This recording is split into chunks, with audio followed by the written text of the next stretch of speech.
নায়কের অনেক সংকট আছে। এখন থেকে আমাদের সমাজে সব বাঙালি নায়িকারাই শাকিব খানের সাথে কাজ করছে। ভাবির হোটেল 1টাও আসলে একটা হিট নাটক ছিল। নাটক করছি, নাটক নিয়ে বিজি আছি। আমার ঈদে বেশ কয়েকটা নাটক আসছে, একটা ওটিটি আসছে। তো ঈদের লাস্ট কাজটা শুটিংটা শেষ করে আসলাম। এটা আমার ঈদের লাস্ট কাজ। অ্যাওয়ার্ড তো আমি এই বছর আসলে অনেকগুলোই পেয়েছি। সো আজকে আমি পেলাম এক্সিলেন্স অ্যাওয়ার্ড আমার বেস্ট অ্যাক্ট্রেস হিসাবে বেঈমান নাটকের জন্য। তো আমি আসলে খুবই খুশি। খুব রিসেন্টলি রিলিজ হয়েছে। ভাবির হোটেল 1টাও আসলে একটা হিট নাটক ছিল, 2টাও একটা হিট নাটক। তো ভালোই লাগে। বাংলাদেশে আমার কাছে মনে হয় না নায়িকা সংকট আছে, আমার কাছে মনে হয় নায়ক সংকট। বাংলাদেশে আসলে নায়িকা সংকট নেই।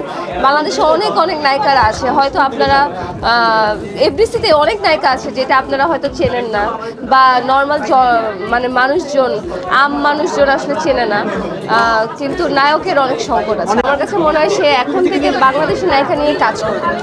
এটা শুধু একটা যাত্রা শুরু হলো, এটা মনে হয় অনগোয়িং প্রসেসে থাকবে। এখন থেকে আমার কাছে মনে হয় সব বাঙালি নায়িকারাই শাকিব খানের সাথে কাজ করবে। সিনেমা নিয়ে অবশ্যই আমার চিন্তা ভাবনা আছে। আমি তো 2টো সিনেমা করেছি। আমি আসলে ওয়েট করছি যে আমার থার্ড সিনেমাটা আমি কবে করতে পারবো, ভালো একটা সিনেমা ওয়েট করছি। একটা ভালো স্ক্রিপ্ট পেলেই আমি করে ফেলবো। এই বছরে করবো, হোপসো ইনশাল্লাহ।